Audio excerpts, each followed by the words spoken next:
മന്ത്രി വീണ ജോർജിനെതിരായി ഇന്ന് Kannur railway സ്റ്റേഷനിലുണ്ടായ Congress KSU അക്രമം ഞെട്ടിപ്പിക്കുന്നതാണ്. കേരളത്തിന്റെ ചരിത്രത്തിൽ ഇതുവരെ ഒരു വനിതാ മന്ത്രി ഇങ്ങനെ ആക്രമിക്കപ്പെട്ടിട്ടില്ല.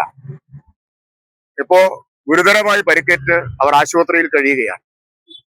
ഏതാനും ദിവസം മുമ്പാണ് മന്ത്രിയുടെ ഔദ്യോഗിക വസതിയിൽ കടന്നു കയറി ഇതേ കോൺഗ്രസ് അക്രമി സംഘം റീത്ത് വെച്ചത്. അന്ന് അവർ പ്രഖ്യാപിച്ചിരുന്നു ഇനിയും ഞങ്ങൾ റീത്ത് വെക്കും എന്ന്. ഇപ്പൊ മന്ത്രിയെ തന്നെ അപായപ്പെടുത്താനുള്ള നീക്കമായിട്ട് ഇതിനെ കാണാനാവും. ഇതിനെ മുഴുവൻ പ്രതിപക്ഷ നേതാവും KPCC പ്രസിഡന്റും ന്യായീകരിക്കുന്നു എന്നുള്ളത് അത് അങ്ങേയറ്റം ഗൗരവമുള്ള കാര്യമാണ്.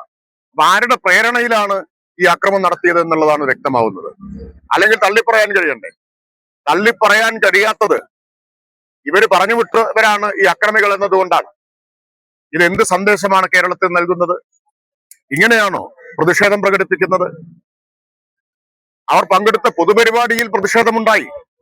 അതിനുശേഷം പിന്തുടർന്നു വന്ന് റെയിൽവേ സ്റ്റേഷനിൽ വെച്ച് ആക്രമിക്കുക എന്ന് പറഞ്ഞാൽ എന്ത് ധിക്കാരവും തോന്നിവാസവും നടത്താം എന്ന് കരുതുന്ന നിലയിലേക്ക് കോൺഗ്രസ് എത്തിച്ചേർന്നിരിക്കുകയാണ്. തെരഞ്ഞെടുപ്പിൽ വീണ്ടും പരാജയപ്പെടുമെന്ന തിരിച്ചറിവ് അവരെ ഭ്രാന്ത് പിടിച്ച നിലയിലേക്ക് എത്തിച്ചിരിക്കുന്നു. ഇതിനെതിരെ കേരളം ഒറ്റക്കെട്ടായി അണിനിരക്കണം. കേരളത്തിന്റെ സമൂഹ മനസാക്ഷി ഈ അക്രമികൾക്കെതിരെ, റീത്തുമായി നടക്കുന്ന ഈ അക്രമികൾക്കെതിരായിട്ട് ഉയർന്നു വരണം.